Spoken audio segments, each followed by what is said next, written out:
Sometimes the world just needs a hero to help cut through all the noise. Well, now you have two.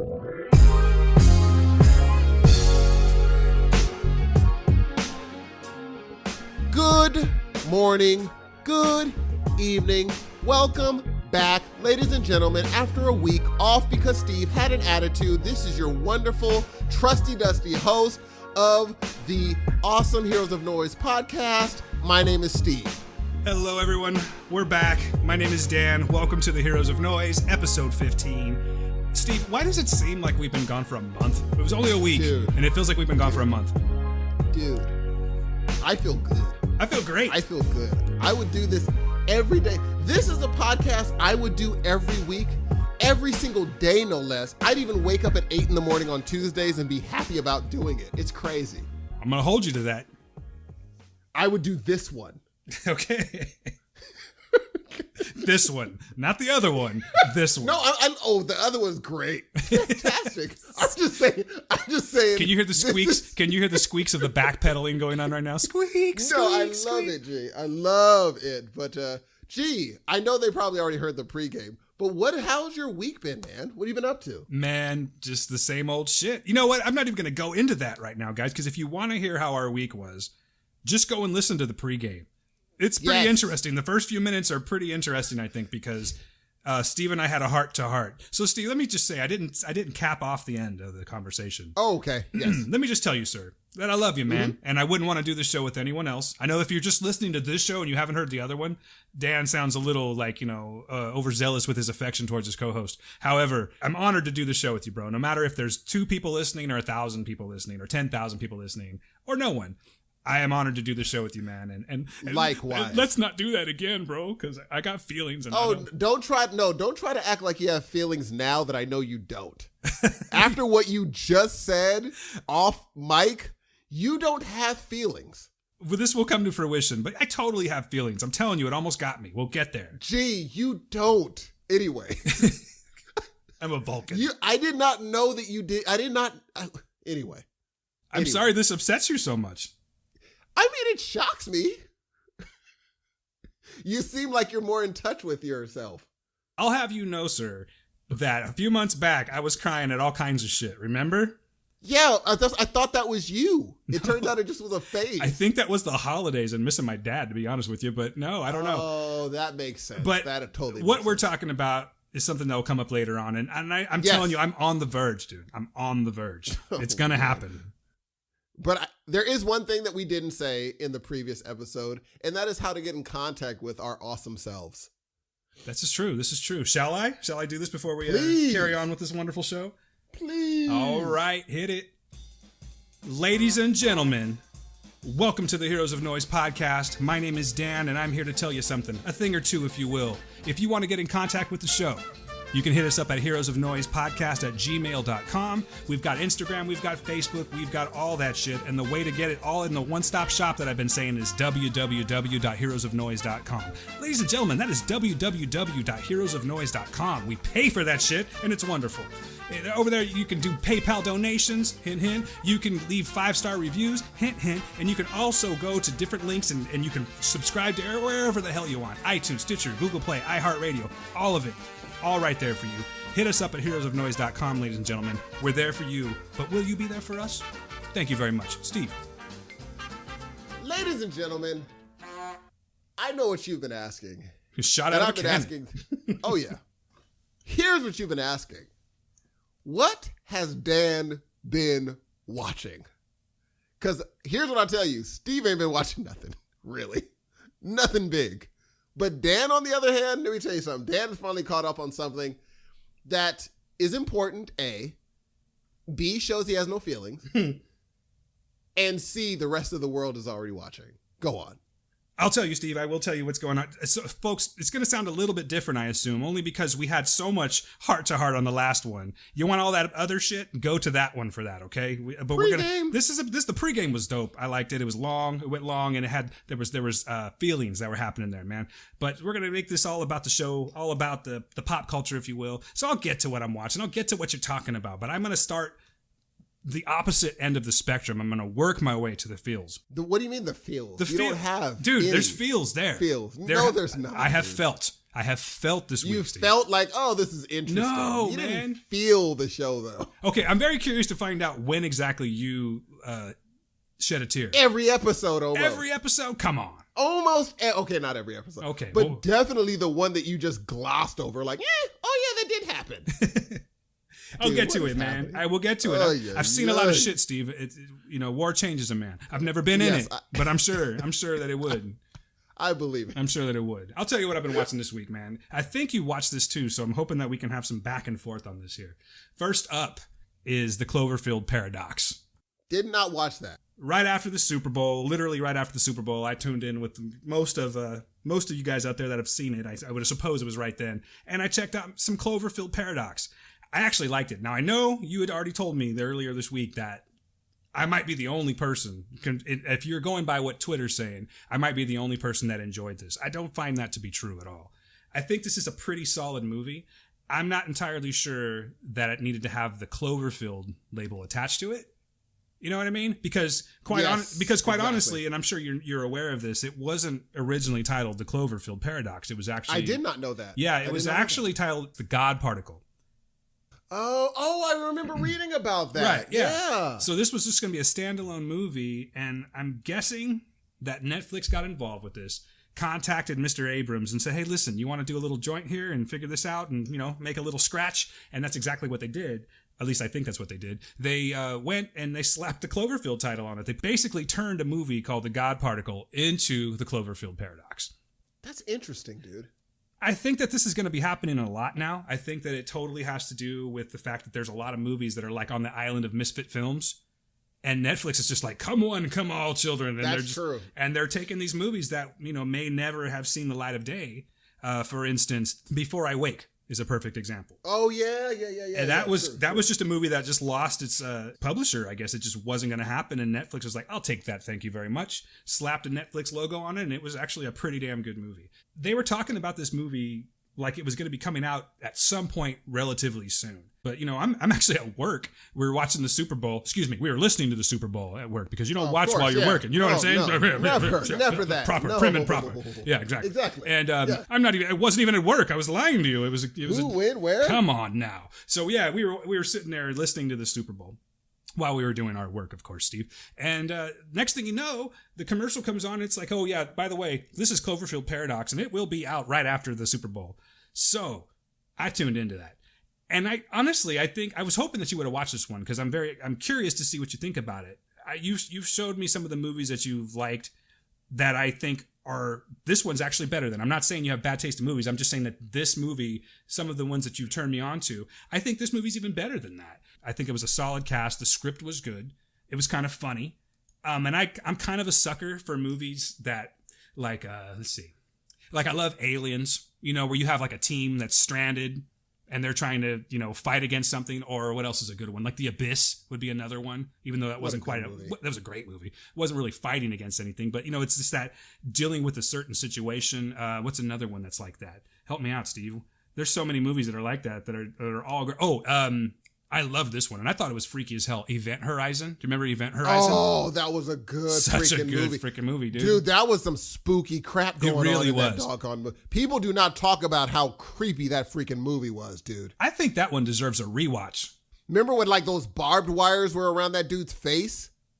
At the end, like he had the weird wires cutting into his face. Yeah, there was all kinds of disturbing shit in that movie. Cloverfield Paradox isn't really quite like that. There are some, I don't know if I'd call them disturbing scenes, but there is a little bit of gore in it. Some of the effects are not quite so great, but I think that what they tried to do for the amount of money that they put into this movie, I think that they hit the mark. I really do. I've been a stickler for endings lately, and a lot of people were complaining about the ending. Now, let me just say that I'm not exactly the biggest Cloverfield. I love Cloverfield, don't get me wrong, but I don't go into the lore of it, and I'm not the guy that's going to find the Easter eggs in it. That's just not my joint. But I think it's good, and I like all of the movies, in fact. I liked this one because, in my opinion, it kind of tied everything together, and I know that's what they were trying to go for. So, it's one of those, without really giving much away, it's one of those multi-dimensional movies, you know what I'm saying? They're not multi-dimensional, not like multifaceted type of a movie or anything like that. Like, literally, different dimensions are involved in this movie. I'm not going to say how, but it has a lot to do with the title. Okay. And I just thought it was dope. I really did. I thought the movie was great. Let me just go ahead and give some credit where credit is due here, because there is a pretty decent cast here that I like. And there were people that I just recently have seen that I'm like, oh, that's where she came from, or that's what she's going to be in next. So the first person that I'm talking about is the star of the movie, the main character, who's named Hamilton. Now, have you ever heard of, oh God, I hope I don't butcher her name. It's like, literally, I think it's Gugu Mbatha Raw. Have you heard of her? I have not heard of her. Now I have, though. She's pretty damn good looking, let me tell you that. And, Bruh? she is. I'm just telling you. She's a little on the stunning side, brother. That's all I'm telling you. Just a bit. Just a little bit. Are you looking at her? No, I looked at her on the movie. The pieces I watched up until I was like, man, she's a stunner. Yeah, she really is a pretty actress. And I'm not getting all piggy with it, all right? I'm just saying. She's one of those people that go, oh, that's a very attractive person. She's going to be coming up. I just noticed we went to the movies yesterday, and I saw a trailer for A Wrinkle in Time. She will be playing Dr. Kate Murray in this. That's going to be coming out pretty soon. But she's been in Black Mirror, Beauty and the Beast, and then some other. Wow. Jupiter Ascending. She's been in more than. I think now that I like her face is registered with me, I'll probably recognize her a lot more. You know, but I thought she was. See that. I thought she was really solid. I thought she was. You know, she did a really good job in this one. Another guy who I really like in this movie, and I've liked him in pretty much everything that I've ever seen him in here, even though he gets a little bit hokey, is Chris O'Dowd, who plays Mundy in this one. Chris O'Dowd, you've probably seen before, Steve. He was in Bridesmaids. Chris O'Dowd. Miss Peregrine's Home for Peculiar Children. He was in Molly's Game. We just talked about Molly's Game, so I know you've seen this guy. Huh. Oh, Chris O'Dowd. Take a look at him. He was even in Thor. He was in Thor: The Dark World. Yeah. He was the big clumsy guy in Molly's Game. Yes, he was the drunk. Yes. He was the guy that talked too much. He brings levity and funny to what most roles he plays. Yeah, I really like him, man. And I think he did a solid job, too. There's a pretty funny thing that goes on with his arm. And depending on who you're listening to, reading, or, you know, talking about on Twitter with, that was kind of like, I don't want to say controversial, but some people were like, that was kind of weak. I didn't like the special effects of it. But I found it to be quite funny. I don't know if it was necessary to be in this thing. It has something to do with his arm. That's all I'm going to say. But I think that he did a fine job in that. The cast was great. There's really not much that I didn't like about this movie. But that's not to say that it was a great movie. You know what I mean? It's not a movie that's going to change my life. But I think that if you're going to watch this movie and attach it with the Cloverfield gang, I think it's just fine. And I think it's totally worth a watch. Matter of fact, damn it, everyone, I'm recommending that you watch this movie. Take it with a grain of salt. Not everything has to be perfect movie. Not everything is going to be The Shape of Water. But this is a really, really good movie, and I totally recommend you watch it, Steve. A little disappointed that you didn't, actually. I'm planning on it, bruh. I am planning on it. I do. You know what? I'm gonna listen to your review more than anyone else's review. I'm gonna watch it. Well, you know what kind of movies I'm into, right? And you know, like, sort of my tastes and what I like. We do like good stuff. We don't always agree, though. You know what I'm saying? But I think it's great compared to some of the other movies that I've seen recently. I think that Cloverfield Paradox was if anything, it was a fun movie. And I liked it. I really do. I think I liked it more than most people did. But highly recommend watching this for the fun factor alone. That's it. That's what I'm going to say about that one. Cloverfield Paradox on Netflix, ladies and gentlemen. Do yourself a favor and check it out. Dope. What's next? Let's see. Oh, yeah. Okay. So the last ones, everything that I've watched has been in the last week, save for the Cloverfield Paradox, because we did miss last week's show. So I wanted to throw that one in there. I did try to watch a little bit of Altered Carbon, but I don't really have enough to say about that just yet because I only got into the first 2 episodes. And I will tell you, did you watch Altered Carbon, first of all, before I start talking about it? Negatory. Okay, didn't catch like one episode or anything like that? No. Okay, well, I don't want to give unfair judgment just yet, but I'll be honest with you. It's a great looking show. It's a stunning looking show. It's very Blade Runner. A lot of people have said that it's got a little bit of like steampunk to it, which personally I have not seen yet. So that's what I'm saying. I think there's a lot of this show that I just haven't seen enough to comment on it. I've seen like 1.5 episodes. And I will tell you that from the 1.5 episodes that I've seen, I am not all that impressed with the storyline yet. But from what I understand, the further you get into this one, it actually ends up winning. So maybe we'll talk about this one next week, but that was part of my watch. And again, I was kind of hoping that you'd watch that. You know what? We should make it a plan. We're going to talk about a couple of these. So we'll not challenge ourselves. We'll assign some movies or TV shows, whatever, that we'll judge after. We'll talk about afterwards. And we'll do a little homework on it, and we'll watch it next week. What do you think? We'll talk about it every next time week. you assign me something, I do watch it. I know, but I don't want to be the assigner. I'm just thinking we should agree on a You couple should of be like, things. check this out. You should be like, check this out. It's right up your alley. Well, there's two. You didn't say that Cloverfield was right up my alley. You just were like, I'm interested in what you think. I just you thought you liked all the Cloverfield movies. I liked, you know what's funny? The second one I dug. The first one, people gave it a lot of love, and it didn't catch me. The second one I like, though. I really liked the second one, and the cast had a lot to do with that, too. I mean, anytime you get Goodman in it. Oh, dude. And I like Homeboy from News, the News. Oh, my gosh. How did I forget? I used to love that show. Anyway, I like him from the show that he was on with... I'm going to throw you a bone right now. You're talking about Yes. John Gallagher Jr., correct? Yes. All right, so he was in Jonah Hex. He was in Hush. The Newsroom. The Newsroom. We found it at the same time, and I cheated, so... Yes, The Newsroom. I really, really, really like that freaking show, dude. It ended, and I was like, oh, no. But what are you going to do? So, yeah, he was really good. I'm a big fan of Mary Elizabeth Winstead. I think she was great. Her. Yes. I liked her in Scott Pilgrim. You know, I saw that movie and it didn't catch me either. It didn't catch me either, but I liked her in that movie. Even though she was kind of a hateful character. I really liked her. But she was great in this one. I loved Chris Evans in that movie. Yeah. He's such a douche in that movie, I swear. He did such a good job as that guy. Did you know, I'm looking on IMDb right now, and on 10 Cloverfield Lane, that Bradley Cooper was credited in this. He plays Ben, who's just a voice on a radio. Didn't know that. Maybe he just wanted to be involved with it in some fashion. I don't know. Yeah, because, I mean, he was in that, he was already doing a voice for that raccoon. So maybe it's just like, I kind of like this voice thing. It's kind of easy. Did you just refer to him as that raccoon? What's his name? Come on, man. You know what's sad? I haven't even seen the second one yet. I'll be honest with you. I just thought it was all right. As far as Marvel movies go and like Guardians, it was just okay. In comparison, that first one was dope. So good. It is still one of my favorites. I don't know. Maybe I held it too high and I can't compare it to anything else now because I just thought that the other one was just all right. Even though it had Kurt Russell and everything in it, who did a great job. And it had some pretty emotional scenes in it. I think that I would be in the minority when I say that I just thought this one was just all right. But people love that movie. People love Guardians. Dude, people adore that freaking movie, dog. People adore that freaking movie. It's all good. There's a little something I'm a little more excited to see coming up shortly here in just a few days. Just a few days. Little Black Panther, baby. Or in Clovis, it's just called Panther. It's just called Panther. That's another pregame throwback right there, ladies and gentlemen. I think it's gonna be dope, man.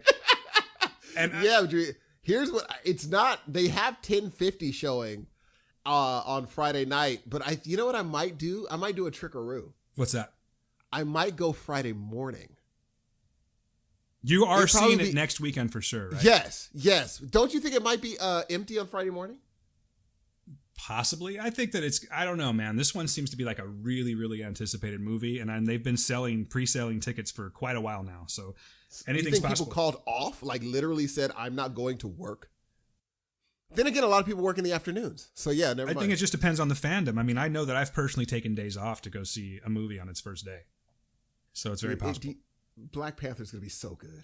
I'm going Saturday morning, man. You know what I did? I'm going to tell you what I did. I actually gave up pay.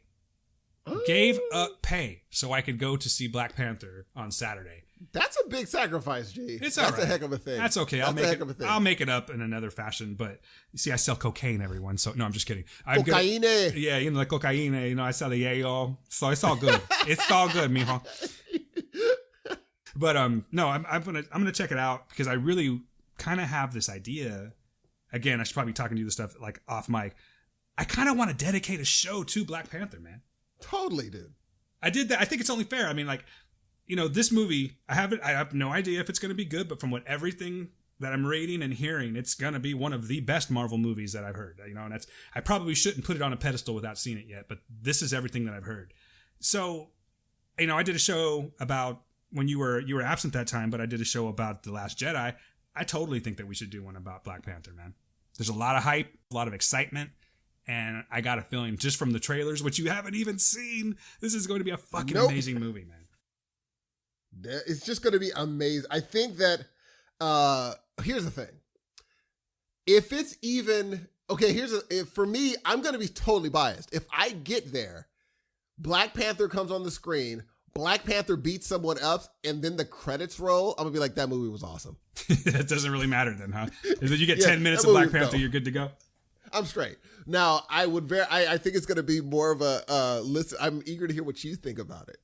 Oh, I'm going to let you know. I'm just really excited that Ryan Coogler's directing this. And I can't wait to I really can't wait to see what, you know, I think that his contribution to the Marvel universe is going to be as significant as James Gunn's. I think it's going to be that big of a deal. And I haven't even seen Creed yet. I know. The world knows. I don't know why you haven't seen Creed yet, son. Because I'm not a Rocky person. Dude, it's a Rocky movie, but it's not a Rocky movie. It's in the Rocky universe, but it does have Rocky in it. But it's still not a Rocky movie. And I guarantee you, getting back to what you're saying, how I have no feelings. If you don't feel for Sly Stallone, if you don't feel for Rocky in Creed, you are not a fucking human being. That's what I'm telling you right now. Here's what I imagine is going to happen. Okay. Go ahead, hit me with it. Movie starts, find Creed. Or not Creed. Find Creed's son. Okay. Son wants to be a boxer. Sly's like, no, I can't do it. No, I can't do it. He convinces him to do it.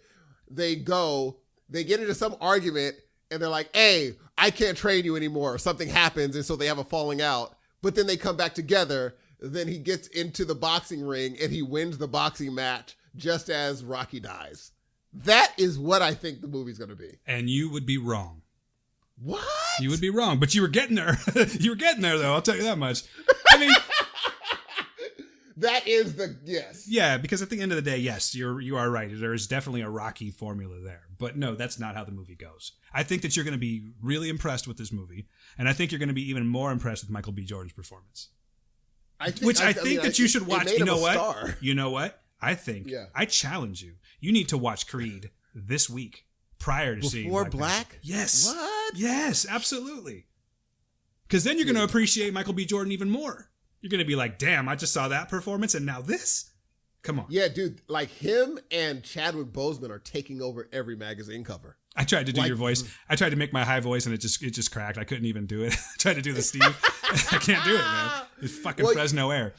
This recent, it's funny because a few days ago at work, someone did a high voice, and I was like, well, I know who they're imitating. Like, that was supposed to be me, right? And she... Well, from what I understand of our friends that listen, like, that's becoming a bit of your trademark. Is that right? Yeah, I think it's a good thing, man. I don't think I have anything that I'm known for. You've got the laugh. You do. You've got the laugh, though, man. Right? Ladies and gentlemen, doesn't this man have a great laugh? Seriously, like right now. No. Right now, seriously, someone's like, he does have a good laugh. He really does have a good laugh. If you ever want to hear me laugh really hard, go back a few episodes with Dan's knock knock joke. I don't think I'll ever laugh that hard on this freaking podcast. It was such a shock. Stay tuned. I'll get you again. I believe you should. But anyway, back to it, because I know there's you like a certain thing called sleep. Me, I don't need it. You seem to kind of crave that sort of thing. That's not so much me. It's the rest of the house. I'll be up. Blame the family. I'll be up. Now, hey, they're being good with this here. We're going, guys. We're actually going later than we normally do. So this is a little bit of a different dynamic. But I'm feeling good so far, Hudson. How about you? Are you feeling good? I'm feeling great. Because when you say feeling good, that means that I actually have feelings. Exactly. I'm not going to bite yet. I'm feeling good. That means you have. I'm not biting yet. It's coming. Anyway, it's coming. Oh, bruh, I know. I'm just putting it out there every time you say something. Because we're going to turn. The last thing we talk about is going to turn into a half an hour conversation. It won't, because you can't talk about the show. You can't. You cannot talk about the show. I can talk to you about the first 16 episodes. Because you just looked at it. You didn't watch it. I binged it. I lovingly Yeah, binged you it. looked at people on a screen. You didn't invest. Okay, fine. In those You want to? 16 Okay, episodes. this is not fair to the listeners. So let's just get into it. Okay. Oh, okay. All right. Fuck it. So, because it technically, I did start watching that before I watched the other two I was about to talk about, and quite frankly, it's much better than the other two I'm about to talk about. Guys, what I'm talking about is I went ahead and I took Steve's advice, and I'll be honest with you. In my back of my head, I was kind of thinking like, this isn't the type of show for me. I appreciate it. I'm sure that it's moving. I'm sure I was picturing it to be. Matter of fact, Gail actually referred to it as a more of like a Grey's Anatomy type show. Yes, I can imagine. You know that, what I'm saying? Like a drama. It's a drama, is what it is. Yes. But holy shit, ladies and gentlemen, my eyes have been opened to one of the best shows that I've seen in a very long time, and that show is called This Is Us.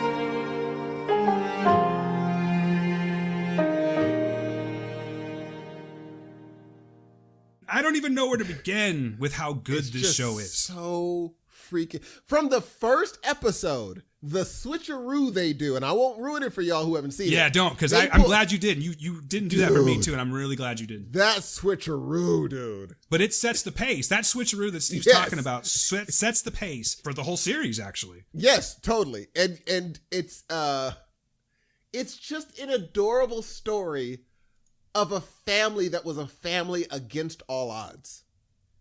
And pretty much the best dad that's ever been on TV.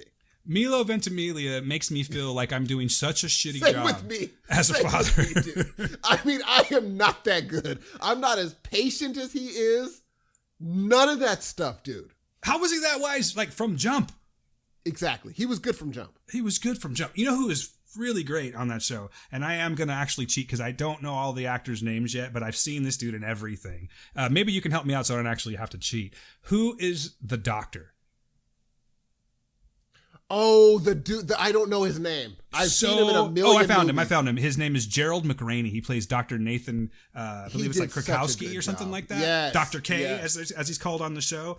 Yep. He's the one that actually, I'm not going to tell you. But, Yes. And you run into him twice. The second time you're like, well, look at who's here. it's one of those things, you don't want to spoil a show like this. Yes, guys. I got really worried the second time he showed up. I'm like, oh. Uh-huh. I was like, oh no. Oh, no. Damn it. Why? But it was a really good, I mean, he has a talk with Milo's character named Jack that is he has a talk with Mandy Moore. Or is it Jack? Does he talk to Jack? Well, he talks to both of them, but then he has like a sidebar with Jack. Yes, and that sidebar, man. That's so good. That was Emmy worthy. It was so good. Good God, guys. If you're not watching this show, I'm late. I slept on it, much like I slept on Game of Thrones, but not quite as long. I'm glad that I'm getting to this now where it's just because we're just like mid-season 2 right now, right? Yep. And if any Hulu people out there, I believe it's on Amazon Prime as well. Just go. Stop listening to us and come back to us. Go put on This Is Us right now. What a fucking amazing cast this is, too. We've got Milo Ventimiglia. We've got Mandy Moore. Kills it. But to me. Oh, dude. But to me, the star of this show is Sterling K. Brown. And I think that he proved that just a few weeks back when he won the Golden Globe. Oh, yeah. And people knew. They're like, if anyone's going to get this. And then when they won Best Show, I was like, of course they won. Who else would win? No one. I really wish that I would have been into the show at the time of the Globes because I would have been so happy for them. Do you know what I mean? When they stood up, I was like, ah! But then it's weird to see all the kids and you're like, hey, you're not supposed to be there. You're a young Sterling and a young Kevin. Yeah. You're not supposed to be in the same world. So it's weird to see them all together. You know, guys, I really wish that we could spoil this for you, but it's just one of those things that you're going to have to trust us on. Oh, for sure. Amazing. It's already slated to have its season 3. So I don't really know how they're going to be going. Being that I'm only on season 1, episode 16, I have no idea what's about to happen. There's a few things that I know are probably coming, And I don't know if I'm ready for that shit. Because Steve, let's go ahead and talk about this whole feeling thing now. Because Steve over here is under the impression that I'm not a human being with true feelings because I haven't cried watching this show yet. But I will say this. I've gotten quite close. And every single time, it has to do with fucking Milo Ventimiglia and his wise words that he's telling his children, man. And it gets me every time. He's such a good... Here's the thing. Like, there's a part... Here's what made me realize this troupe is not trying to shy away from anything. There is a part where, okay, young Randall is at a pool. Oh. And these black women are kind of looking at his white wife or white woman dealing with this boy. And there's a part where she just walks up to them and says, hey, look, does he need sunscreen? And they just laugh and they're like, you know what? Yeah, right then it opens the conversation. Talks about how he's bumping up on the back of his hair. Be like, oh, he got some razor bumps. Here's how you take care of that. And she told him, oh, I love this show. And she told him, this show. What'd she say? She says, make sure when he gets out that you put lotion on him because he gets ashy. Yep. Yeah. I mean, I was like, oh, that writing room knows what they're doing, dude.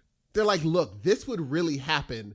And there's also a part where in the same situation where they're deciding where to send Randall for school. Yep. So Milo goes to the black woman and is like, I really should send him to more of a different school. And she's like, don't try to use me as no excuse. Yep. She's like, oh, so what you did, you came to me for a black person's acceptance. That's what you're doing. It was so dope. I was like, oh my gosh.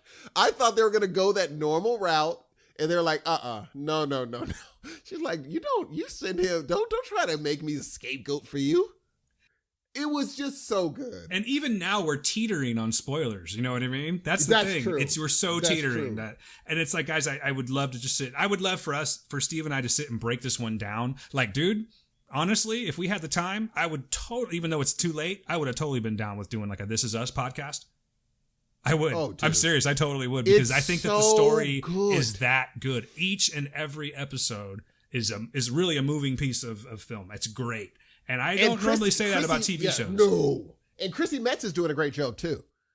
Fantastic. She plays Kate Pearson on the show. Oh, she does so good. And then you add Toby, who's played by... Toby is He's the dopest, one of the dopest characters ever. My God. I want Toby Damon to be my friend. You know what I mean? He is so freaking good. I would have to say he's probably my second favorite on the entire show. It was so... But, okay. Do you like Kevin? I do like Kevin, but I like him least. Do you know what I'm saying? Like, I like Kevin a lot, but I think that he has the least to offer on the show. And... That's what I thought. Right where you were at, that's exactly what I thought. But, man, I can't wait for you to Well, that's what I was just about to say, though. But I have a feeling because of how this show is just so solid, I know that he's going to... There's no redemption necessary with Kevin, but I know that there's just a lot more that's going to happen.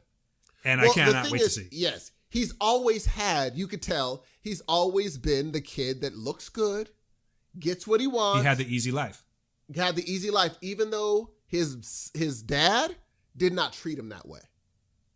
He wanted him to be just like everybody else. But the one thing you can tell is that they did, surround Randall because they understood you're going to have a different time. See, are we getting into something that we shouldn't? Let's just say we love it. We love it a lot. We love it because everything technically is because I don't want to give anything away where they think, oh, something might happen. Then they're like, oh, no, Steve and Dan said this, so we know that won't happen. Yeah, it would be different. It's like for everyone that's watched the show, I know you already know what we're talking about, and I would assume that you're probably agreeing with us. But if you haven't watched the show, the way they set it up, it's so hard to get into anything because of what happens in it. So, guys, just, maybe we should, I don't know, because I really have so much to say about this show. We'll make a separate podcast for it. You know what? There you go. Dedicated to it. There you go, dude. That's what we need to do. Maybe we'll turn a pregame once you catch up. Once you catch up. Okay, fair enough. We will definitely do that. But, just a couple other things. Basically, all the characters are good. Getting back to Chrissy Metz, I didn't think that her character was going to be as strong as it was until, just a couple episodes in. But then with the introduction of Toby, that's such a solid team right there. And that's like, there's just a lot of moving shit there's a lot of real shit that they're dealing with on this show. And she just knocks it out of the park. Every single character, Mandy Moore, Milo Ventimiglia, Sterling K. Brown, Chrissy Metz, Justin Hartley, also, and I got to give him credit because I think he is so fantastic on this show. And I'm at a point right now where I don't know. I think I know what's going to happen. But Ron Cephas-Jones, who plays William. Oh, that dude right there. My God, man. His voice still. Yes. Everything he says is a poem. That's a good way of putting it. Everything he says is just poetic. He speaks in poem. It's just like, wow. You could have said, this is a nice day. Instead, he's like, this day is a day the likes of which I've never seen. Yeah. Like that kind of stuff. You're like, whoa. That's it, dude. That's totally it. I mean, that dude is so good. And, seeing Randall trying to, and that's what I'm saying. You know what? You know what, dude? I'm worried about you. You're worried about me? Yes. How so? You think I'm going to end up getting destroyed? Yes. You know what? I welcome it because this show's the kind of show where I kind of want to be destroyed. Dude. Like, I love it when a show can pull me in. Because he's trying to take every bit of time. He knows. He's trying to grab all the time. Yeah, right. Because he knows. We yeah. have to get this time. And just so you know, Steve, that's where I'm at. I was actually at the gym tonight and I was on the cycle and I was watching episode 16. I'm right there right now. I already know what's happening. Oh, dude. And I knew what was going to happen, but it's happening now. Oh, it's just okay. I know this is a tangent, but how do you stay on the bike for an hour? I don't know. I like it. You know what it is? It's a long freaking time. I think it's because I'm on the upper level and it's just like I'm at too. I'm watching This Is Us was one reason. So I can just completely forget about what I'm doing and just watch this show. But I'm on the bikes to the far right that are sit-up bikes. There's 2 of them. Yeah. I'm always on one of those sit-up bikes up on top. Yeah, that's me. That's where I'm at too. They're so comfy, bro. One of them though, their levels are off, and one of them clicks. Yeah. Like if you're cycling, it goes click, click. That's click. funny that you mentioned that because I know the one you're talking about, and it was clicking, but it's gone to a new sound now. Now it squeaks. So I'm on the bike and I'm totally into This Is Us and I'm just squeaking away, not really knowing that I'm squeaking away until I adjust my earbud and realize that I'm squeaking. And I look over at the lady because you know how there's the 2 sit-down bikes that are right next to it, and she's looking at me like, "Oh yeah, you just fucking heard." You know what I mean? Like you can see the look on her face, like, "Oh, it's about annoying, fucking time, dog." buddy. Yeah, it is very annoying. And there's nothing you can do about it. That's why that bike I avoid. I go to the next one. And now that's where I am too. I actually moved over and I had like much better. Hour, dog? Yeah, easy. That is that's hard. My legs aren't strong enough to go an hour. I didn't know mine were, but it's I love it. It's great. That's a lot of cardio, dog. You are going to be losing weight like a madman. That's what I'm talking about, brother. Yeah, but anyway, yes. Sorry, we're off on a watch tangent. This Is Us because I know you have 2 more things, and one of them I also want to talk about. Okay, all right.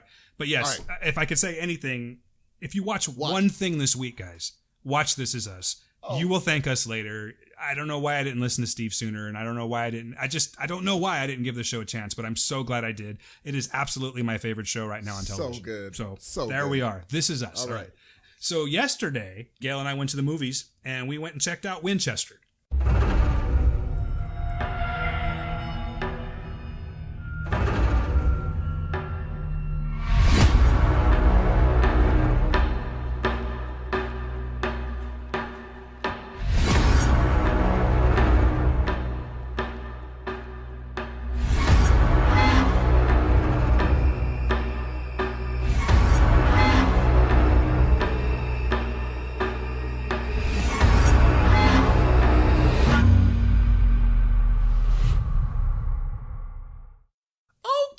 You want to talk some Winchester? Did you see? Yes, you haven't seen it, right? Please. No, and I'm very interested in this. So I think that I had like instant, I don't want to say affection, but I had instant interest in this because I have been to it's about the Winchester Mystery House here. I'll go ahead and give you the synopsis here for the folks that don't live in California and probably maybe never heard of this.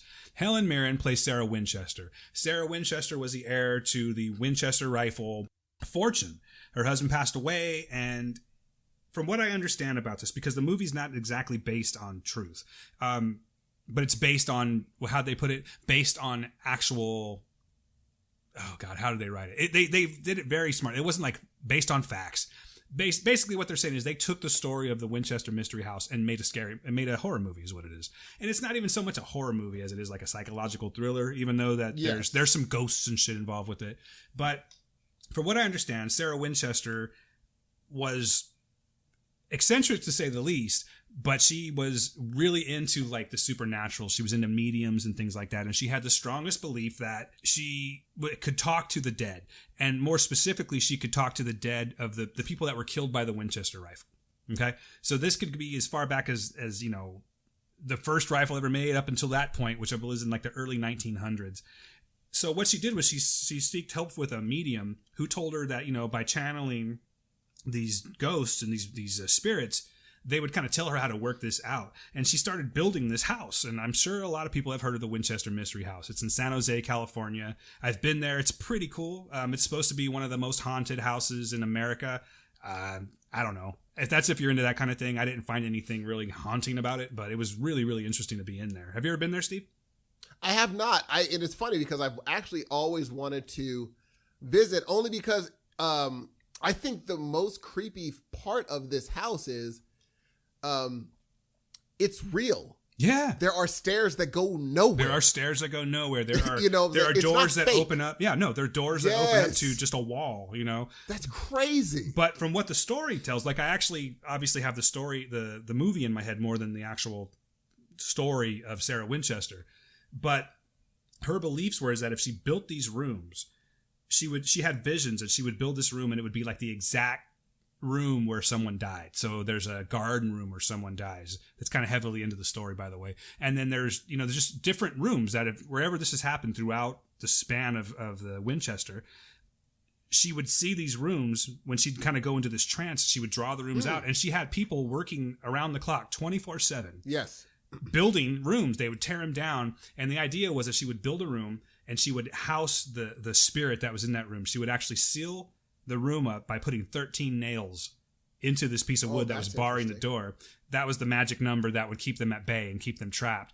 And I guess it was kind of like, you know what, spirit, go work out your shit. And when you're done working out your shit, we'll go ahead and tear that room down and we'll just build another room for the next victim, the next ghost that's there. So she was constantly talking about ghosts all the time. This movie has to deal with Dr. Eric Price, played by Jason Clarke, who I really like, by the way, and I thought he did a great job in this. He's summoned to go and see her. He's a doctor, I think it was more like a psychologist that was... I don't want to say he was down on his luck because he was living in a dope ass house, but he's strung out. He had tragedy happen to him. He lost somebody very important to him, and he got into he was addicted to, what was it called? Laudanum. Have you ever heard of laudanum? Yes, I have heard of laudanum. Laudanum apparently is it's like a morphine / alcohol / opiate elixir, if you will. And he would just put a little bit on this little glass little dropper thing and just get fucked up. And he would see things and but he had a good time, man. He made it look kind of fun. I'm just telling you. But he gets summoned by her because she owned 51% of the company. I'm not going to tell you the whole story or anything like that, but she owned 51% of the company, and the other 49 were starting to wonder if she had her wits about her still. So I guess they worked it out to where she could have someone come over to the house and evaluate her and stay with her and decide on whether or not she was crazy. So when he gets there, horror ensues. And I don't know, man, it was a good story. It was a ghost story, and it definitely had its share of formulas, things that you've seen in most scary movies. You've got the whole, and I even talked about this recently, but the whole, I'm looking in the mirror, I move the mirror and I move it back and there's nothing there. I move it again. I do it back. There's nothing there. But that third time's a bitch, though. You know what I'm saying? Because there's gonna something funky's gonna happen. Lots of those. Some pretty good jump scares. There was a couple scares where it actually got me. I think I'm just an ending Nazi. I think that the ending was probably the worst part of it, but I didn't think it was a bad ending per se. It was just sort of okay, we got to wrap this up, guys, and that's how it took me. It was like a quick wrap up of the movie, but it ended on a pretty good climax. And Helen Mirren is great. I really like Helen Mirren. There's not much that I don't like her in. I loved her in Red. Did you see Red? I never saw Red. Oh, dude, watch Red. She's great in it. But Helen Mirren's great. So yeah, I enjoyed it a lot. I thought it was good. Like I was saying, the ending was a little bit on the weak side, but I didn't think that it took away from the film at all. I really wanted to this weekend, but I was tired, man. I was weary, Steve. I was a little bit weary. But I was in my head, what I wanted to do, I was thinking, you know what, I'll get the family up. Wouldn't have worked out anyway. We all had different things to do. But I was going to get the family up and just drive to San Jose. And then just go in. Snap. Yeah, go to the movies first. Watch the movie, then go over to Winchester Mystery House. And that would have been cool, man. Yeah, and I think, I don't know, maybe I don't know how much longer it's going to be playing, but I think that, maybe once it comes out on DVD or, download or something like that, probably do that. I've been there before. It's really cool. They offer different tours. It's just weird now, because it shows, I don't even know if it was actually filmed on the lot, but it shows, it was like 1903 or something like that, San Jose. And there's just nothing around it. It's just farmland, But now, of course, if you were to go there, it kind of takes away from it a little bit because it's literally across the street from a mall. There's a fucking Denny's and a movie theater and everything like that. But but it's still this piece of history. And whether you're not, whether or not you're into the supernatural or anything, it's an interesting story that they tell as you're going about this right here. So not only do I recommend checking out Winchester, which I find it to be pretty interesting, I'm going to give it a 3 of 5. How's that? Fair. I'm gonna give it a 3 of 5. It was an average movie, but it was fairly entertaining to me. And I also recommend checking out the Winchester Mystery House, just if you like, because really what it is, it's like diving into the mind of someone that, was she all there? Was she crazy? Was she haunted? I don't know, but it's pretty interesting just to see the way that this place is laid out and some of the stories that they tell, things that that other employees have seen. I always wonder, if that's part of the interview, okay, so let's just get this straight right now. Somewhere along the lines, you are going to have seen something. Even if you haven't, that's going to be your story. Maybe, you know what I mean? You had to close up one night and you saw a chair rocking when it shouldn't have been rocking or something like that. I wonder if they tell that to their cast members there. But still a very interesting thing. So check that out. Did you use your movie pass? I did use my movie pass. I did use my movie pass, man. How was it, dude? It was, I've used it before, but every time I use it, it's very liberating. I love it. And then I found out something too. Because you can't do it with your wife. How do you get seats next to each other? Well, we didn't go to a place where you had to reserve them. So it was just and plus, we went on Saturday morning at 11 o'clock, so there really wasn't a fight to see Winchester. But she woke me up. She wanted to spend the day with me, so that's what we did. We got up and we went to the movies. It was great. But it's actually pretty cool. And what I found out, unless it was a mistake, is because I just bought her the movie pass today. So in 2 weeks, she's going to be rocking movie pass with me too. And I'm assuming that because you can go at any time of the day, they give you the full amount for a PM price, a non-matinee price. So I ended up paying, using my pass, and then I got her in for $5. So that was pretty cool. Do you know what I'm saying? How? Say that one more time. Okay. I know. I'm sorry. I'm babbling. But okay. So you know how it's I don't even know how much it costs to go to the movies in the daytime. I don't keep track anymore, but I think it's roughly $9.50 or something like that to go to the evening movies. Right around there, right? $10. Let's say $10. I think because I went to a matinee price and paid with my movie pass. I think that because they, it's you could do it in the day or you could do it at night, right? So I think they actually give you the evening price, they'll put it towards your movie. So that's the only thing I can think of because I didn't use any Regal points or anything like that. But she was able to get into the movie for $5. Do you know what I'm saying? So if you go and you go for a cheaper price, they take it away from her price. Exactly.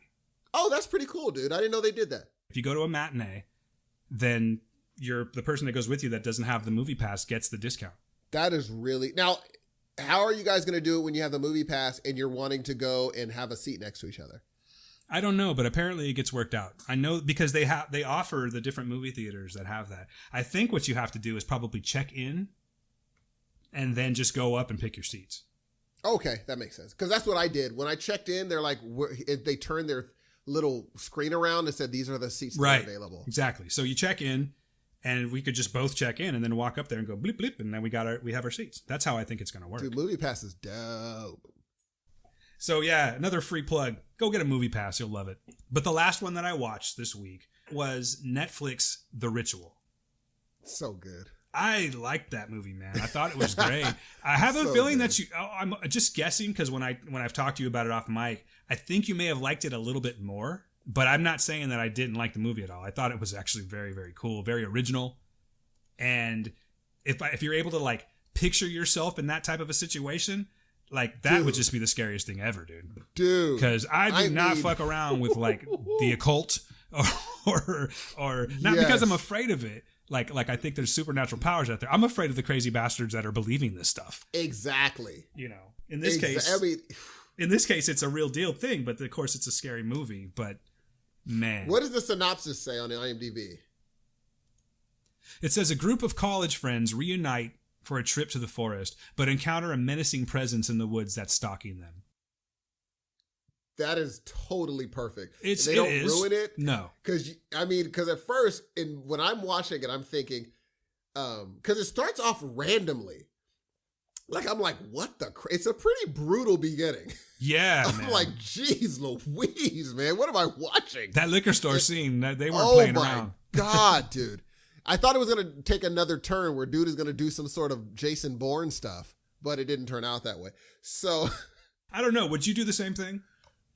It depends on who it was. If it was like you, oh no, yeah, we're fighting. I'm gonna have to go over there and be like, hey, hopefully, crazy brother comes out and they're just like, oh, well, like I might be able to use that to my advantage. But the really good part of this movie is the facing your fears. The only way that you get through a dark time is by facing your fears head on. And that's what he was forced to do. And I loved that. And at first I thought, oh, this is just in his head. But when I saw there's a part with fingers. When he saw the fingers in the forest, I was like, holy crap. There is something in that mug. It got real. And the one guy I thought, there's people that you think are going to make it that don't immediately. And you're like, oh, this took a little turn. The only thing with the movie is that I thought that maybe they killed off certain characters too quickly.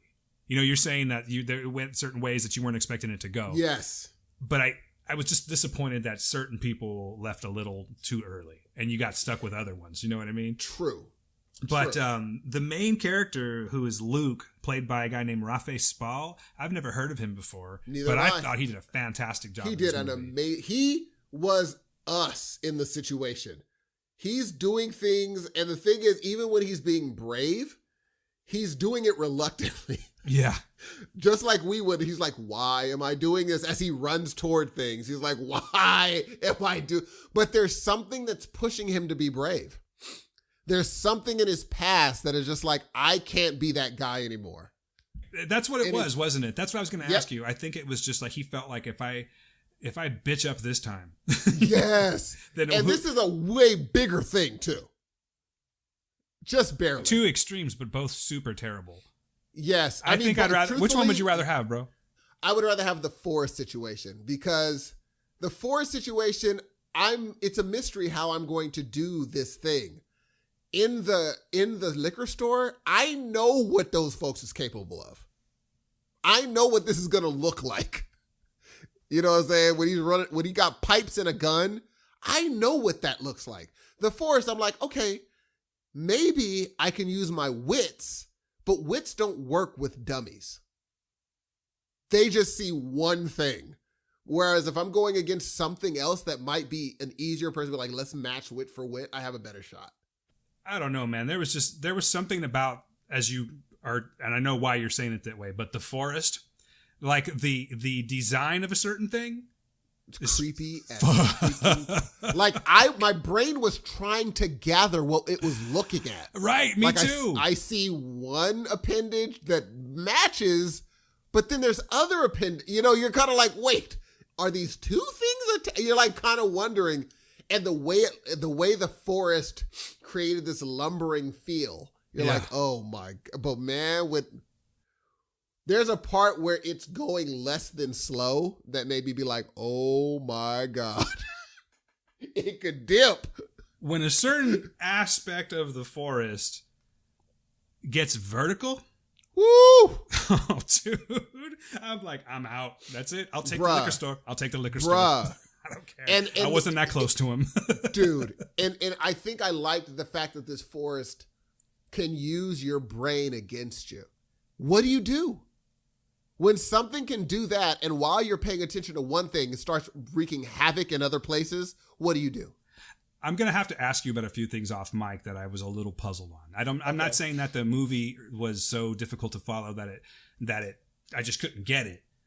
But I think there's certain things that are left to interpretation, particularly with Luke's character and his visions and things like that. And yes. And it's his, I guess redemption would be a good word for it. Yes. But, yeah, there's just a few things that I'm sort of missing something on, and I think that's mostly because I was like getting up to make coffee or whatever. Well, you know I know all of them were.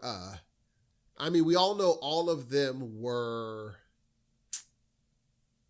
They were all seeing their own fears, and so the Forest was using these fears to kind of pick them off one by one. Right. All of them were running away from these things, whereas one of them wasn't.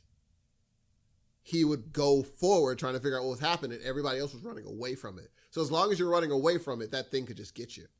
I'm going to say this about this movie that, I think that we're going to start seeing a lot more horror coming out of Netflix. Yes. It's the way, at least that's the way it seemed over the last couple of months. That's what it seems like. Yeah, but I think by far, so far, this is my favorite that's come out. It's a really original movie. It's very well written. You could tell that it wasn't made for a big budget, but what they did with their budget was pretty awesome. I mean, the way that they utilized the money in this movie, they did a great job, man. Someone had a really good vision when they made this, and they just knocked this movie out of the park. So, guys, seriously, watch The Ritual on Netflix. It just came out maybe a week or two ago.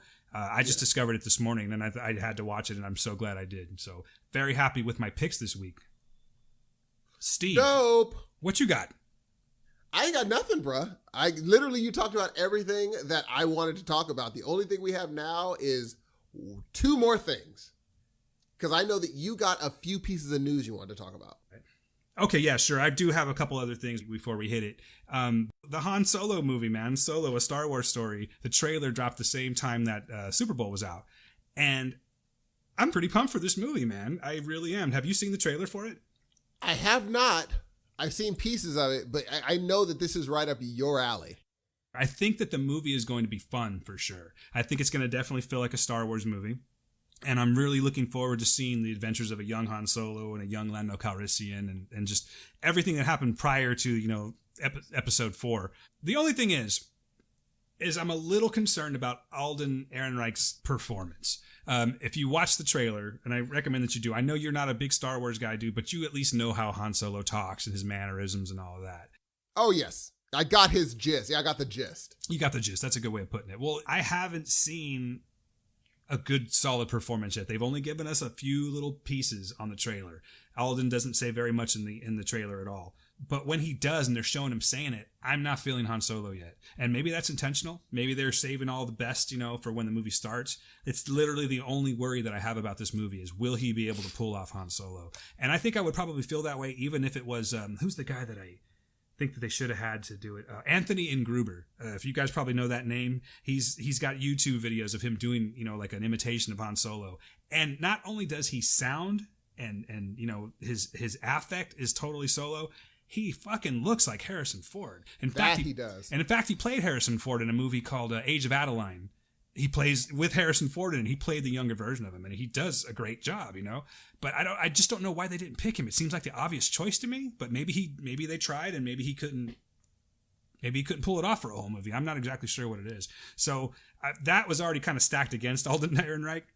But then I'm watching him do it, and I just don't see Han Solo. I just see a guy dressed like Han Solo, flying the Millennium Falcon, sitting next to Chewbacca, saying the lines, but I don't see it yet. I'm really hoping that changes, and even if it doesn't, I'm sure the movie's going to be fun. It probably won't be one of my favorite movies of Star Wars, but we'll see. Maybe I'm totally surprised. I think it's going to win you over. I hope so. I really freaking hope it does. The only other thing is, and I don't know, I do this with a lot of movies. I did this with Planet of the Apes.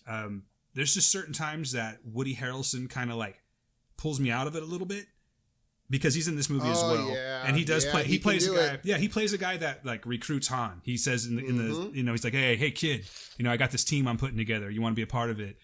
All I can really see is Woody Harrelson saying that. Yep. I can't see the character that he plays. So I'm really hoping that that's something that I can get past too. I loved him in Zombieland, but that was a different type of a character, and for some reason that just worked really well with him. I guess because I wasn't it was like a new franchise that was independent of itself. It wasn't putting Woody Harrelson into a Star Wars movie. You know what I mean? Yes. So we'll see what happens with that. But I am actually very curious to see what Emilia Clarke's character is going to be like. I think her name is like, what's her name? Kira? I think it's Kira in the movie. Yeah, I'm very eager because it's going to be hard to shake, Game of Thrones. No, I hear what you're saying on that. But from what I've seen of her, she's kind of, I don't want to say she has like a Khaleesi thing going on, but her delivery is the same way. And she's got... Oh, boy. No. Honestly, I think it's kind of cool because I think... Really? I could be wrong about this, but I think she's going to be a villain. I think she starts off as a friend that becomes a foe. And that's really all I know. I'm completely speculating because all I've seen is what everyone else has seen, which is the trailer. But yeah. I'm actually very excited about this movie. I'm intrigued to see what these characters are. And I have a feeling Emilia Clarke has won me over, man. Like I saw her before I watched Game of Thrones, I saw her in that Terminator movie. And I was thinking, she's all right. She's okay. I didn't even know that that's who it was. I didn't know she was from Game of Thrones. And, but after watching 7 seasons, man, like, she's kind of one of my favorites on TV. And I really don't think I think she's going to be just fine in this role. She looks awesome in it. So we'll see how it goes. So yeah, sorry, that wasn't really news, but that was something that I did want to talk about. But now I'll get to some news. How's that? Speaking of Game of Thrones, Steve, and also speaking of Star Wars, you see how I'm tying this all together right here? I see. I'm going to tell you about it right now. So Game of Thrones creators David Benioff and D.B. Weiss are set to write and produce a new series of Star Wars films. Dun, dun, dun. I don't know if I don't know how people are going to react to this, but being that I'm even still on the Game of Thrones high, I kind of welcome it. But there's a reason that I welcome it. I'm kind of done with I don't really think that they should put them into a movie. Like I think they should just stop doing the Skywalker saga. I think that needs to end with episode 9. Maybe it will, maybe it won't. But we've got Rian Johnson who's set to do another trilogy post Star Wars that has nothing to do with the Skywalker family. So I think that it would be completely fucking awesome if the Game of Thrones creators go back. And I know you're not familiar with this, but for people that are, I'm totally down with seeing a Knights of the Old Republic movie, which is it's before everything, Steve. And I think that it would be so fucking awesome to see them do that. And I wish we could talk about this. I'm realizing now I'm going to give you references and you won't have anything to really go back with, you know what I mean? To shoot back with. Yeah. But look up Knights of the Old Republic when you get a chance. And look at the scenery and kind of just read like a quick little wiki on it or something like that. I think that would be the perfect environment for them to set their trilogy. And I think that it's something that everyone's been wanting for a really long time. I've read on Twitter that some people are not that excited about it. Maybe they're feeling like Star Wars is jumping the shark. However, I've been hearing about Star Wars jumping the shark since episode 7, and it has yet to happen. So I think at one point we're all going to get sick of seeing Star Wars movies, at least, the people that have been around forever. But right now, man, I'm like game on, and I can't wait to see anything that I've talked about regarding Star Wars so far. I can't wait. I think it's all going to be dope. That's one of my news stories, buddy. Okay. Now, a couple other things here. Just little minor news stories. There really wasn't a lot happening this week. What else is it? I found out that Stranger Things got its episode count and is beginning to film season 3. I've given it some thought, okay, since I watched episode 2. Since I watched season 2. And I'm really hoping that it's going to come back up again. I feel like I lost interest. I was like, when I watched it and then we talked about it on the show, I liked it. But you hear how I said that right there? That's how it was. Yeah, it's fine. Yeah, it was fine. Yeah. It was cool. It served its purpose. And I think they're having one less episode next season. Well, it's going to be... it's like 8 episodes. It's going to be 8, exactly. 9. Yeah, it's going to be 8 episodes. So they made it shorter, which says something. That's true. That does it only by 1 episode, but you have a point there. Yeah, and it says ooh. It says that it's going to Stranger Things 3. This is coming off a Screen Rant, actually. It says Stranger Things 3 will include a time jump in order to keep up with its aging young cast, which I think is completely necessary. These dudes are all like this season. They all talk like this. Now it's going to be like, so anyway. Exactly. Whoa. Yeah. So I think that's good that they're doing that there. The other thing that I think is good on it is that they're gonna leave poor Will Byers alone this time around, and I think they're going to put the drama on another member of the cast. I don't know who they're going to do this with. I don't even know if they have a full script yet, but they must because it's getting ready to film in the spring. But I like that actually. I think that they needed to step away from that and do something different with the show. They have to introduce a new element into it, and they have to get away from the monsters that they've been using and the demi-dogs and all that shit. I think that, I don't know what it is, But I think that they could have done better. I think that they were too quick to put that one out because they knew that they had to strike while the iron was still hot. Yes. You know what I mean? And you knew that the lightning strike is very limited. And Exactly. it often doesn't have twice in a row. So. No. Stranger Things season 1, it hit on nostalgia, as we've talked about before. Yeah, it was a shock. It gave us something that we like this. This is something that's familiar to us. And these kids are great. And I'm not taking away from the kids. They're all great actors in their own right. But it's hard to recreate that, man, on a sequel. Is. So it really is. More power to them if they can do this. I mean, I know I'm going to watch it. Guaranteed I'm going to watch it. But let's hope it's going to be good. Stranger Things 3 should be coming out, I believe, in 2019. So we do have some time to sit and think about these things here. Yes. That is literally it for me, Steve. That's all I have as far as news goes. I only have one thing real quick. I felt we had to mention it. I hate to end it on a bad note. That's all right. What are we doing with Quentin Tarantino, Jay? Like, what are we doing with this guy? I mean, you want to like the guy. You know what I mean? You want to appreciate the art that he's put out, the movies that he's put out. And I do appreciate the movies that he's put out. I think Quentin Tarantino just needs to...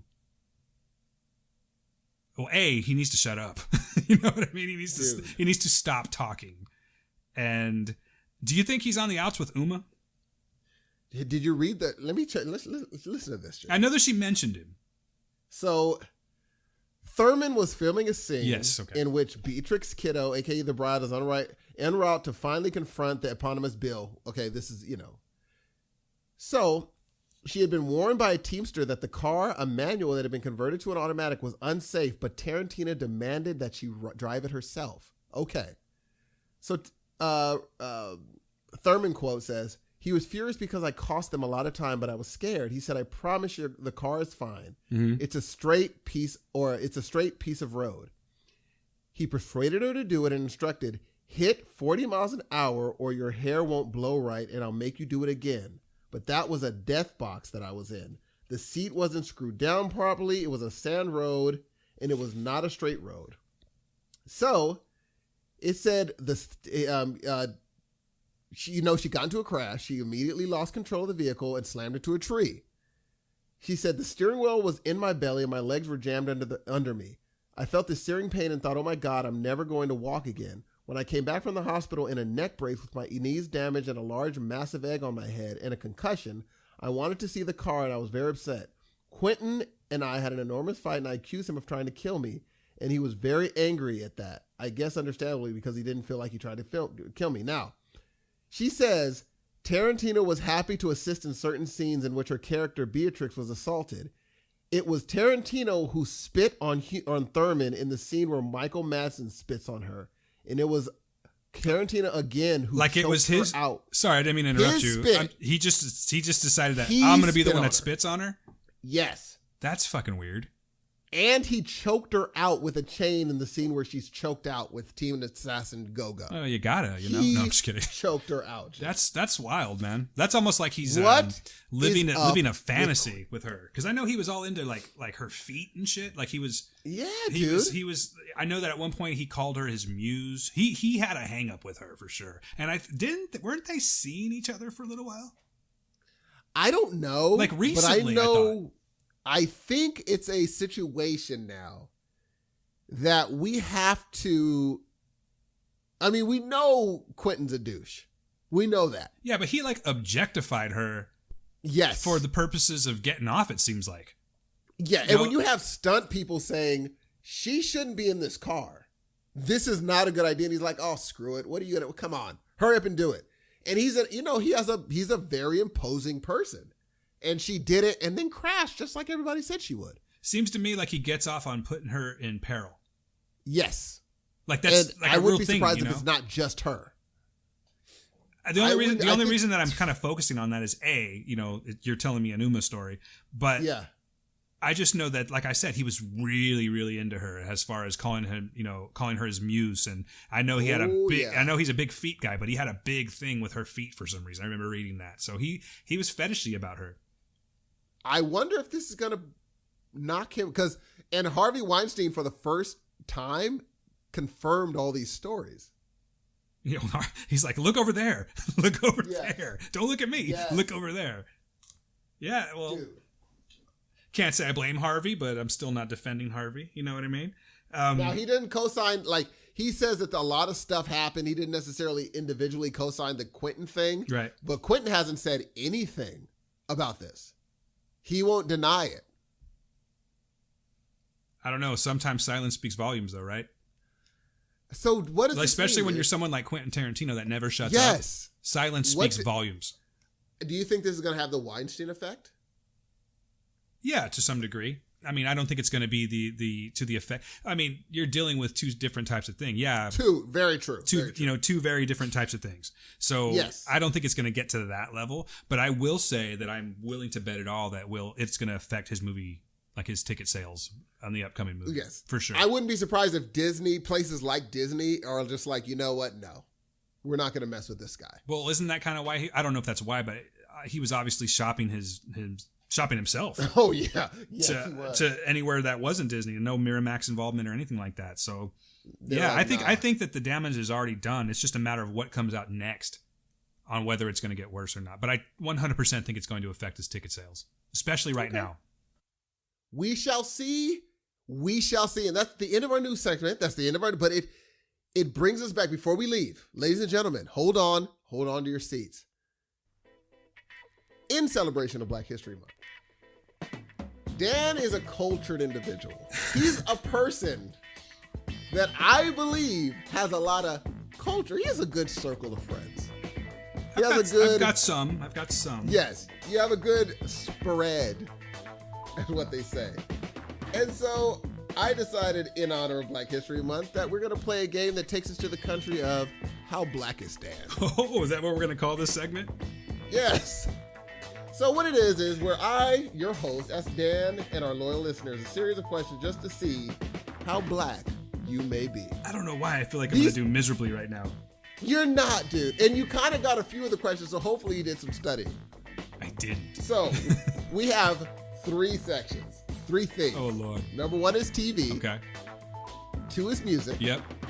And 3 are movies. Which one do you want to do first? Wow. I don't know why you got me intimidated right now. Let's go movies. All right, movies, ladies and gentlemen. Here we go. Number 1. Hit me. What Spike Lee joint had Denzel Washington playing a jazz trumpeter? Mo Better Blues. Woo! Now there's a bonus question to that. Okay. Name 3 other Spike Lee joints. Any of them? Any of them. She's Name All 3 That. other ones. What? No, that's not. Oh, She's All That's not a Spike Lee. It's not? No. Okay, then I'll just go ahead and give you another one then. Do the Right Thing. Okay. That's 1. Malcolm X. That's 2. And hold on. Think about it for a second.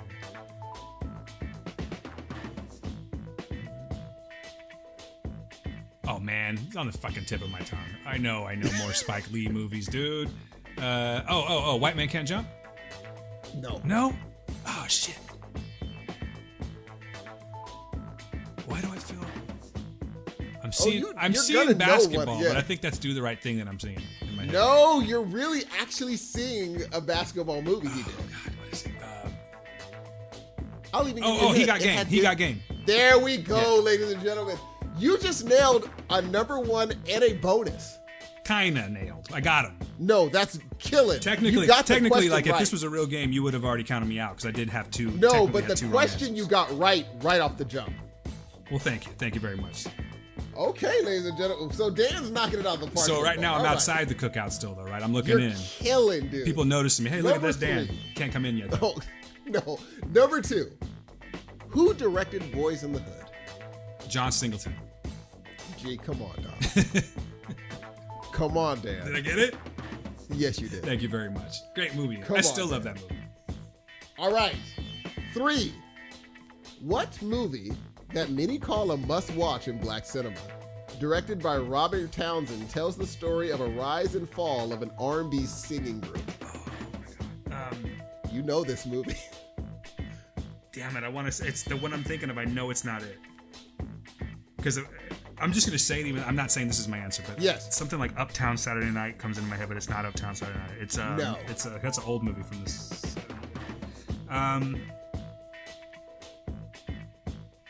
Do me a favor, read me the clue again. I got so many movies going through my head right What now. movie that many call a must-watch in black cinema, directed by Robert Townsend, tells the story of the rise and fall of an R&B singing group? Oh my god. I can freaking see the movie poster. I know you can. No question. Why the hell does Uptown Saturday Night keep going in my head, man? Dude, I'm telling you, I don't think I'm gonna get this one. No? Damn it! It's something like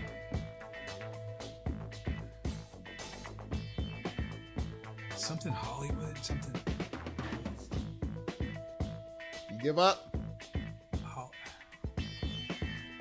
No, fuck. Hollywood. Is it Hollywood Shuffle? Is it no? That's a Robert Townsend movie. Okay, but it's okay. not this one. Then no, I guess I'm giving up. The 5 Heartbeats. I remember that movie. Yes, but Yep, I know you do. But I know. but at least I got Hollywood. At least okay. So I'm with the director. So you were on the right track. I was getting there. I just couldn't get there quickly. For sure. Yeah. Okay. All right. And the last of the movies. Who played O-Dog in Menace to Society? Terrence Howard? No. I'm sorry. I don't know why I just said Terrence Howard. Terrence Howard. That would have been someone else, man. Come on, That's man. someone Yeah, else, that's man. it. I don't even know why I thought that, man. Oh God, what's his name? We just talked about him.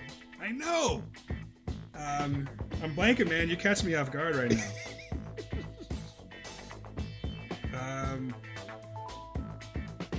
What is his name?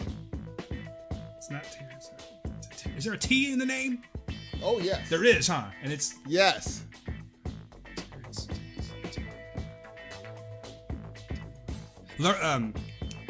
Lorenzo Tate. Lorenzo Can't Tate. accept it. No, can't accept it. Ah. It's close. Okay, what is it? Lorenz Tate. Oh fuck. Okay, well technically I'm wrong. I'm wrong. That's what I said. I can't accept Fair it. enough, man. No, you're playing. But you're you playing had fair the and right square. name. I could see him. Lorenz Tate. Okay, all right. All right. Now, music or TV? I think I'm gonna have to go music because I think I'm gonna do terribly on TV. All right, ladies and gentlemen, here we go. Name. Because you know why? 7. Because I think that you're Why gonna is draw. that? I just have a feeling you're gonna draw from the '90s, and I think I I'm gonna am do. gonna draw I from think the I'm gonna do 90s. terribly. But just I'm foreshadowing. 80s. I'm foreshadowing. And 80s. Okay. Okay. Music. So, number 1. Name 7 Earth, Wind, and Fire songs. Okay. Probably gonna be the most generic ones of the bunch. That's okay. You got Fantasy, which is one of the dopest songs Yes. ever. Dope. And you know the other thing too is I wonder if I'm gonna call him by the wrong name. Either, you know what? I'll let that go. Sing a song. Yes. Sing a song, right?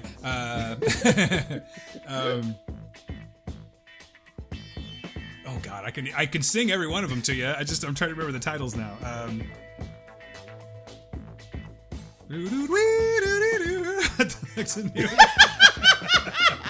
Oh shit! That one I need the name because that is Reason. That's like Reasons. Yeah, That's it. I had to think about it. September. 4.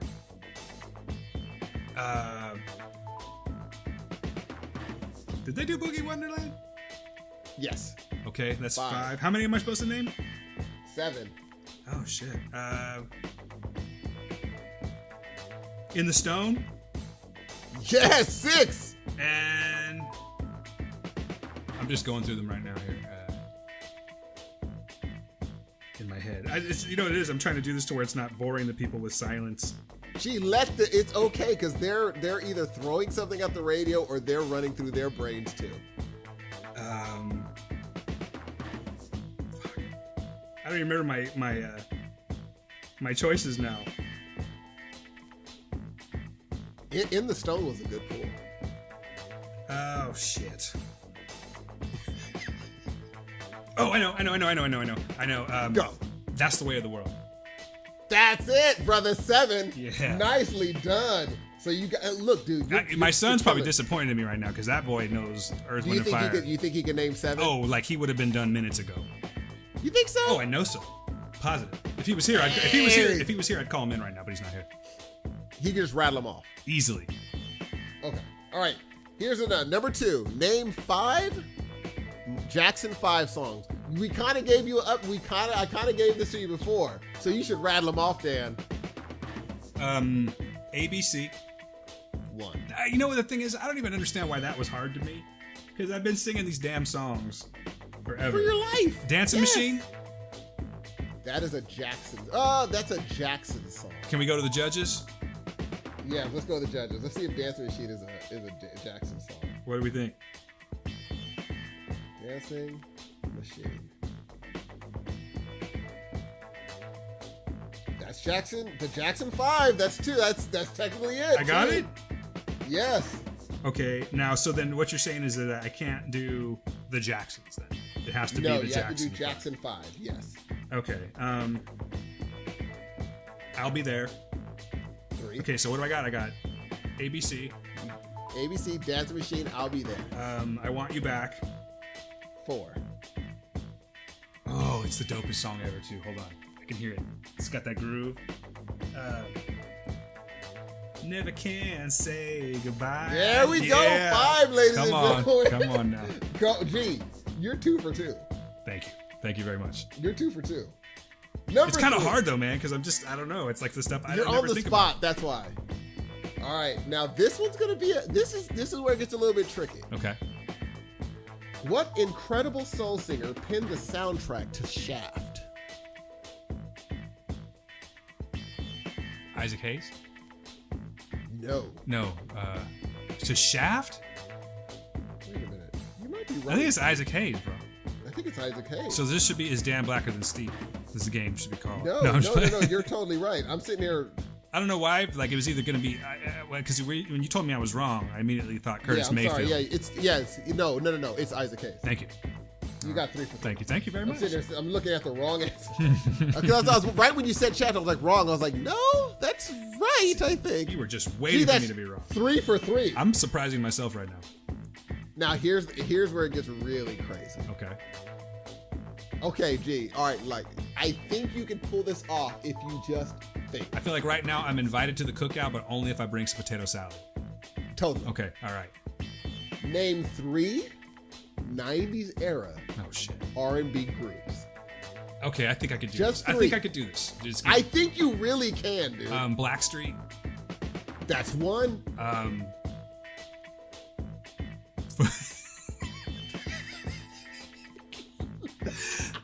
Thank you very much, ladies and gentlemen. Good night.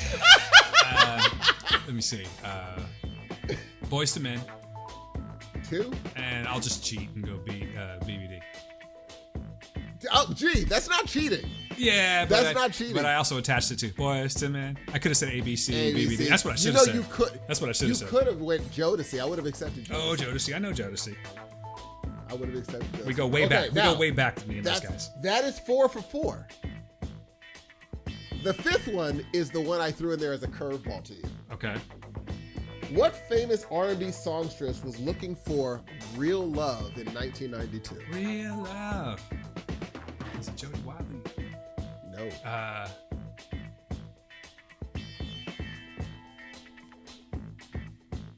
Pebbles? No. Is it Pebbles? No.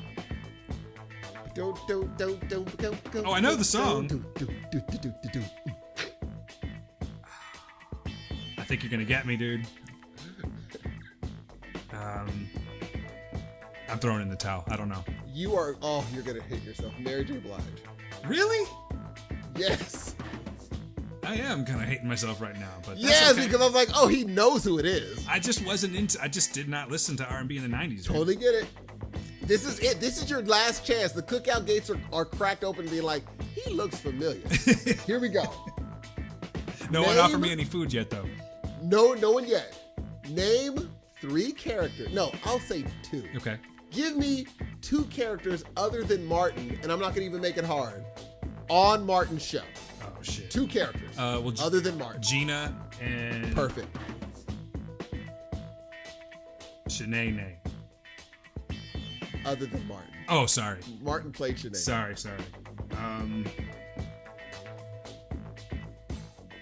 I don't know. I really don't.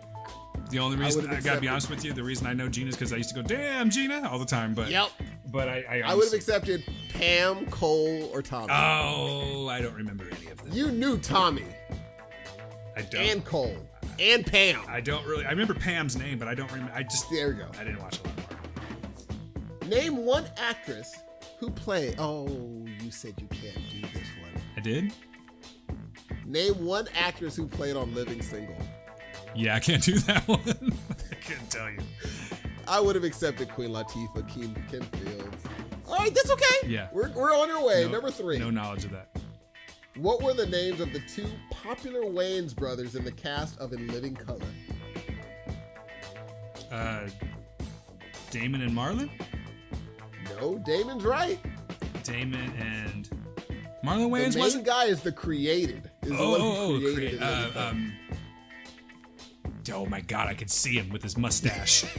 Yep. They shootin'! What's his name? From I'm Gonna Get You, Sucker. Yep. God damn it. Damon, Marlon, Tito. I'm just kidding. Oh shit, dude. It's gonna come to me later. It's gonna tell me when you tell me, but no, I'm drawing a blank. Keenan Ivory Wayans. God damn it. Keenan Ivory Wayans, right? Yep. Yeah. Too late. Now the bonus question would have been, what popular pop star was one of the Fly Girls? Jennifer Lopez. That's it. Bruh, you should have got Keenan then. If you knew know, that. I know. It was just on the spot. Right. Number 4. What was Jimmy Walker's catchphrase on Good Times? Dynamite. That's it. And last but not least, the actor who played George Jefferson on The Jeffersons was named Sherman Hemsley. Bonus. The actress who portrayed Roxy Roker, Helen Willis, had a son who became quite the performer. Who is that? On the show, or it's telling you right now? I don't know. In real life, Roxy, you know the next door, the neighbors that were black and white? Mm-hmm. Yeah, I can see her.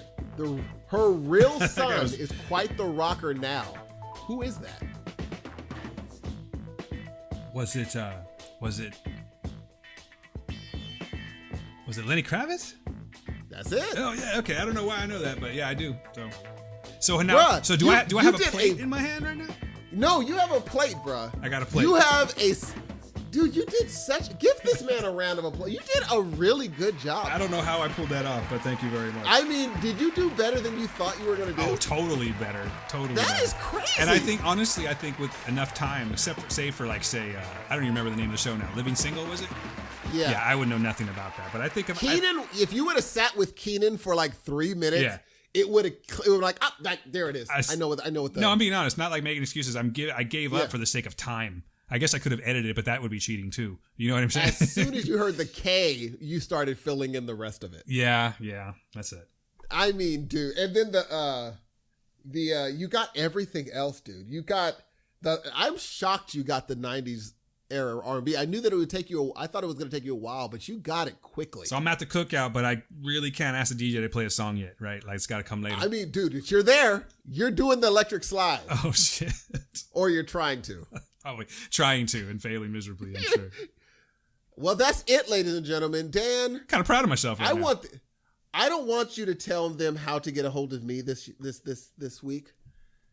Dan needs all the contact that you guys can give him because it turns out he has no feelings.